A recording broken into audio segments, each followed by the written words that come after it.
اوقات بعض لوگ، بعض سپیکرز، بعض سکولرز، بعض تبلیغ کرنے والے، خطاب کرنے والے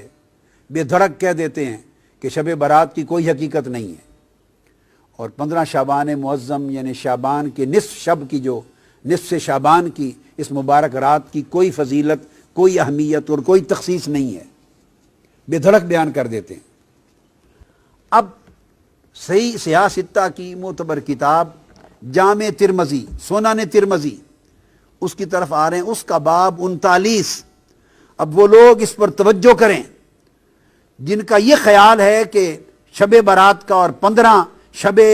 شعبان کا کوئی وجود، کوئی حقیقت اور کوئی فضیلت اور کوئی تخصیص نہیں ہے۔ انہیں چاہیے کہ کتب حدیث کھول کے پڑھیں، یا اساتذہ کے پاس، شیوخ کے پاس زانو تلمذ طے کریں قبل اس کے کہ وہ جھوٹے فتوے جاری کریں جہالت پر مبنی۔ باب 39 امام ترمذی نے باب قائم کیا ہے، باب ما جاء فی لیلۃ النصف من شعبان، 15ویں شب شعبان کی فضیلت میں باب قائم کیا امام ترمذی نے، اور عنوان ہی یہ شب نصف شعبان قائم کیا اس عنوان کے ساتھ۔ اور آگے پھر امام ترمذی نے حدیث نقل کی ہے، جس حدیث کی راوی پھر ام المومنین حضرت عائشہ صدیقہ رضی اللہ تعالی عنہا ہیں، اور ان سے روایت کیا ہے حضرت عروہ نے، ان عروہ عن عائشہ رضی اللہ تعالی عنہا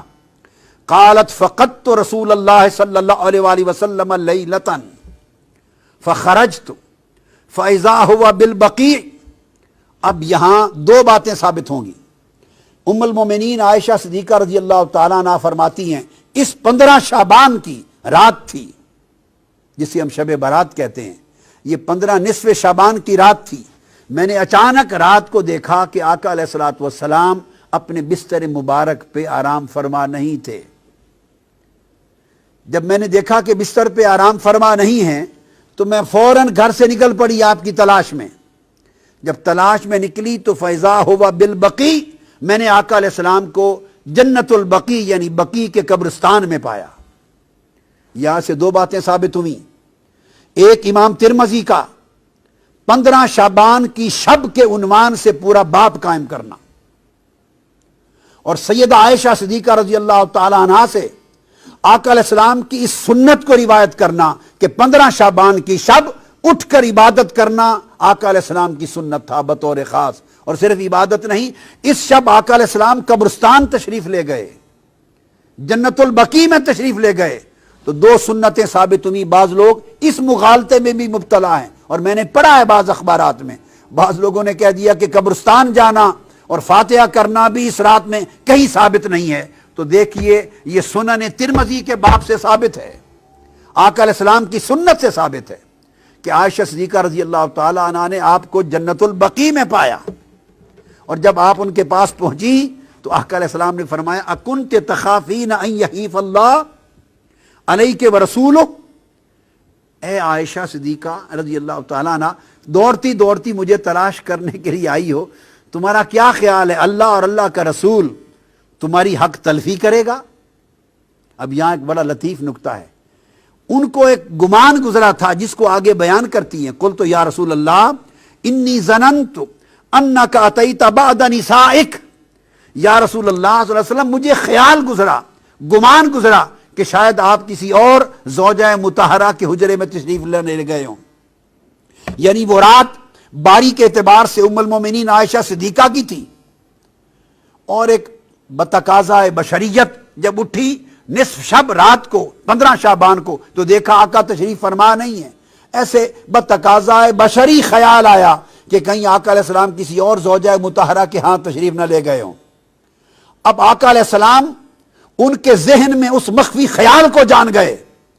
یہ اس نبی کی بصیرت ہے، یہ اس نبی کا علم ہے، نبی کا کشف ہے، نبی کی نگاہ ہے کہ وہ کس خیال کے پیش نظر وہ تلاش کر رہی ہیں۔ تو آپ نے فرمایا، ایک تو جان گئے، دوسرا فرمایا کیا تیرا خیال ہے کہ اللہ اور اللہ کا رسول وہ تمہاری حق تلفی کریں گے؟ یعنی اٹھے آقا علیہ السلام تھے،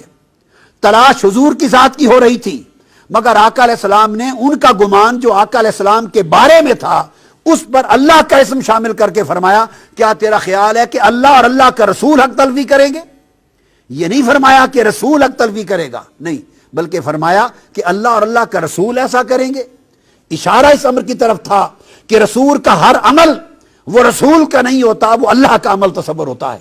اور رسول کی نسبت سوء ظن اللہ کی نسبت سوء ظن ہوتا ہے، رسول کا ادب اللہ کا ادب ہوتا ہے، اور رسول سے حسن ظن اور حسن ادب اللہ کے ساتھ حسن ظن اور حسن ادب ہوتا ہے۔ یہ مقام رسالت کا بھی اشارہ فرما دیا۔ تو انہوں نے جب عرض کیا یا رسول اللہ مجھے یہ گمان گزرا کہ شاید آپ کسی زوجہ مطہرہ کے ہاں تشریف نہ لے گئے ہوں، تو اس پر آقا علیہ السلام نے فرمایا نہیں، بات یہ ہے عائشہ، فقال ان اللہ عز وجل ینزل لیلۃ النصف من شعبان، کہ جب شعبان کی 15ویں کی رات آتی ہے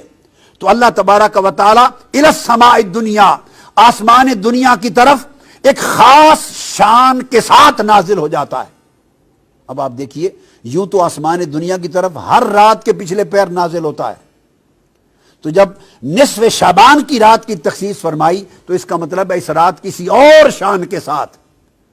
بڑی عظیم مغفرت کے اعلان کے ساتھ، عظیم رحمتوں کے اعلان کے ساتھ، عظیم عطا اور سخا کے اعلان کے ساتھ اترتا ہے، اتر آتا ہے فَيَغْفِرُ لِأَكْثَرَ مِنْ عَدَدِ شَعْرِ غَنَمِ كَلْبٍ۔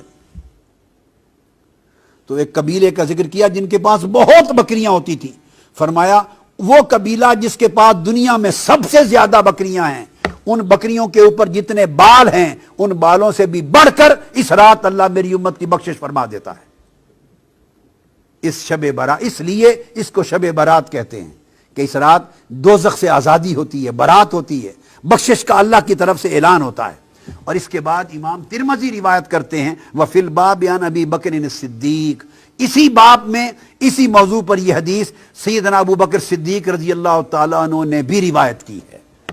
تو 15 شعبان کی رات کی اہمیت حضور کی سنت سے ثابت ہوئی، سیدنا صدیق اکبر کی روایت سے ثابت ہوئی، اور ام المومنین حضرت عائشہ صدیقہ رضی اللہ تعالیٰ عنہ کی روایت سے، جسے امام ترمذی نے مستقل باب قائم کر کے بیان کیا۔ اب آپ دیکھیے کون کون سے ائمہ حدیث تھے جنہوں نے شب برات 15 شب شعبان کے باب قائم نہیں کیے۔ کتنے تعجب کی بات ہے، ایسا نہیں ہے کہ ہزاروں لاکھوں احادیث کے ذخیرے میں کوئی ایک آدھ حدیث چھپی پڑی ہے اور کسی کی نگاہ سے نہیں گزری۔ کتب حدیث میں سیاستہ میں ابواب قائم ہیں